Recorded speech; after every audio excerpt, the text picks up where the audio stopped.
ubushyuhe n'ibyishimo muri stade z'igihugu, twese ko tungana dushyigikiye kipe yacu Amavubi.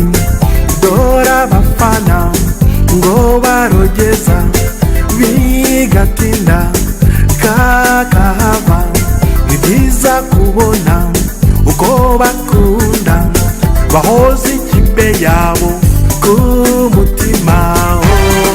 Tinda we batinde we, tinda we batinde we, tinda we batinde, tinda tinda batinde we, tinda we batinde we, tinda we batinde we.